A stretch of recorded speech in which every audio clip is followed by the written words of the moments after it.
માણસ જન્મે છે રોતા રોતા, જીવે છે ફરિયાદ કરતા કરતા, અને મરે છે અસંતોષ સાથે. નકામું ગયું કે છે. એવું આપણે ન થાય એની માટે આ ઇનક્રેડિબલ લાઈફનો સેમિનાર છે કે ફરિયાદ કરતા કરતા ન જીવીએ. કારણ કે જન્મ્યા ત્યારે રોવું કે ના રોવું એ તો આપણા હાથની વાત નહોતી, સમજદારી પણ નહોતી. પણ પાછલા બે મુદ્દા, ફરિયાદ કરતા કરતા ન જીવીએ, રાગ દ્વેષ મનમાં રાખીને ન જીવીએ, અને પૂર્ણ સંતોષ સાથે ને આનંદ સાથે મરીએ, એવું જીવન તો બધાએ જીવું છે ને. કોક કોલસો બની ગયું અને કોક હીરો બની ગયું. કોકની લાઈફ ફિઝુલ ગઈ અને કોકની લાઈફ ઇનક્રેડિબલ થઈ ગઈ. બધાને ભગવાને સરખું જીવન આપેલું. બુદ્ધિ, શક્તિ, આવડત, હોશિયારી કેળવી શકાય છે. હમણાં સમાજમાં 2-3 ઘટનાઓ બની, એની પરથી લોકો જીવનને શું માને છે, જીવનને કઈ દ્રષ્ટિકોણથી જોવે છે, અને કેવું જીવન જીવે છે. સારો વર્ગ, ભણેલો વર્ગ હોય, upper crust of the society, 12,000 કરોડનું એમ્પાયર સ્થાપનાર વ્યક્તિ અત્યારે મુંબઈમાં ભાડે 2 BHK ફ્લેટમાં એના દીકરા એને મૂકી દીધો. ખ્યાલ આવી ગયો? એમના બ્રાન્ડ નેમની નીચે લખાતું હતું the complete man. He did not become complete. બન્યું ને? બીજો પ્રસંગ, IAS officer at the age of 35 એને સુસાઇડ કર્યો. એ પ્રસંગ પણ તમે સાંભળ્યો હશો. ત્રીજો પ્રસંગ, મુંબઈમાં એક 65-70 યર ઓલ્ડની લેડી એકલા રહેતા હતા ફ્લેટમાં, એ મૃત્યુ પામ્યા. 1 વર્ષ પછી ખબર પડી કે અંદર તો એનું બોડી સાવ સ્કીની થઈ ગયું હતું, કારણ કે સાઉન્ડ પ્રૂફ બેડરૂમમાં અંદર હતા, એટલે ખબર નહીં ગંધ આજુબાજુવાળાને નહીં આવી હોય, અથવા 1-2 ફ્લેટ ખાલી હશે આજુબાજુ. ત્યાં સુધી 1 વર્ષ પછી એનો દીકરો અમેરિકાથી અહીંયા આવ્યો ત્યારે ખબર પડી કે મમ્મી તો 1 વર્ષ પહેલા મૃત્યુ પામી છે. Is this life? Is this your money? Is this your status? Is this your fame? Is this your business? Is this your education? Is this your modernity?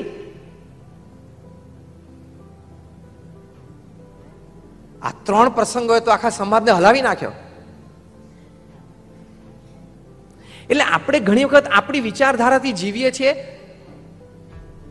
એ વિચારધારા શાસ્ત્રોક્ત, એ વિચારધારા મહાન પુરુષોને માન્ય, અને મહાજનો યેન ગતઃ સ પંથા, એટલે કે મહાજનો, મહાન વ્યક્તિઓ જે પથ ઉપર ચાલ્યા છે એ પથ ઉપર ચાલવા માટે પ્રયત્નશીલ થવા માટે આ વિચાર યોગ્ય છે કે નહીં એ તો ચેક કરવું પડે ને. Because you learn always from the life of great personalities. આપણે કંઈક વિચારતા હોય, સામેવાળી વ્યક્તિ કંઈક વિચારતી હોય. એક સાહજિક વસ્તુ યાદ આવી ગઈ. નહીં, પેટ કૂતરો હોય ને એને રમાડવા માટે લઈ જાય ને એટલે પેલો માલિક આમ બોલ ફેંકે અને પેલો કૂતરો દોડીને બોલ લઈને પાછો આપી જાય. બરાબર? ફાર્મ હાઉસ પર તમે ઘણું આવું જોયું હશે. અત્યારે તો આ રમત આપણે જોઈએ છે કે માણસ છે કૂતરાને રમાડે છે. ભવિષ્યમાં વી ડોન્ટ નો કે ડોગના માઇન્ડનું પણ એનાલિસિસ ડિટેલમાં થાય 50-100-150 વર્ષ પછી, ત્યારે કદાચ એવું બહાર નીકળે કે કૂતરો એવું સમજતો હતો કે મારા માલિકને બોલ ફેંકવાની બહુ મજા આવતી હતી ને એટલે વારે વારે બોલ લઈને એને આપતો હતો, એટલે એકચ્યુઅલી કૂતરો એના માલિકને રમાડતો હતો. એ તો હવે એનાલિસિસ થાય ત્યારે ખબર પડે. અત્યારે તો આપણે એવું જાણીએ છીએ કે ભાઈ માલિક કૂતરાને રમાડે છે, પણ હવે કૂતરો માલિકને રમાડતો હતો એટલો ઇન્ટેલિજન્ટ છે કે નહીં હજી 50-100 વર્ષ પછી ખબર પડશે. Different angles, different view points, એટલે જીવન જીવવાની દિશા મળતી નથી આપણને. અને વ્યાખ્યાઓ બદલાતી રહે, સમજદારી બદલાતી રહે, એટલે ઇનક્રેડિબલ લાઈફ સુધી આપણે પહોંચી નથી શકતા. જો પહેલાના જમાનામાં ગામડામાં લોકો પાસે બળદગાડા અને ઘોડા હતા, એમાં જો કોકની પાસે ગાડી હોય ને તો એ પૈસા વાળો કહેવાતો. આજે રિવર્સ, શહેરમાં બધા પાસે ગાડી છે, એમાં જો કોકની પાસે ઘોડો હોય ને તો એ પૈસા વાળો કહેવાય. યસ ઓર નો? વ્યાખ્યા બદલી ગઈ ને? એ વ્યાખ્યા બદલી ગઈ. આ બદલાતી રહે છે. આવા બધા વિચારોના ઘમસાણો વચ્ચે આપણને ઇનક્રેડિબલ લાઈફની દિશા જ મળતી નથી. અને દિશા જ ના મળે તો પછી શું કરવાનું? તો ઇનક્રેડિબલ લાઈફ જીવવા માટે આવા મહાપુરુષોના જીવનમાંથી શીખ રૂપે the the first and the foremost point, પહેલી અગત્યની વાત છે, આપણી તમામ જવાબદારીઓ નિષ્ઠાપૂર્વક આપણે બજાવવી જોઈએ. આ ઇનક્રેડિબલ લાઈફનો પહેલો મુદ્દો યાદ રાખજો. આપણી તમામ જવાબદારીઓ આપણે નિષ્ઠાપૂર્વક બરોબર બજાવવી જોઈએ. Every problem has a solution. દુનિયામાં કોઈ તાળું એવું બન્યું નથી કે જેની ચાવી ના હોય. તાળું બને સાથે ચાવી બને. એ જવાબદારીઓનું જ્યારે વહન કરતા હોઈએ ત્યારે એ સમજવાનું કે ગમે તે પ્રશ્નનું સમાધાન ચોક્કસ છે. અંગ્રેજીમાં એક કહેવત છે, if you replace W with T, there is all solutions. તમે કહો વોટ, તો આગળ W ને બદલે T મૂકી દેવાનો, ધેટ. શું, તો કે એ.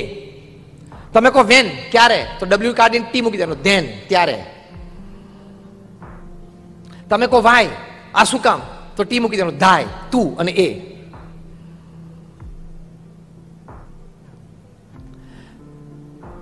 Every problem has a solution.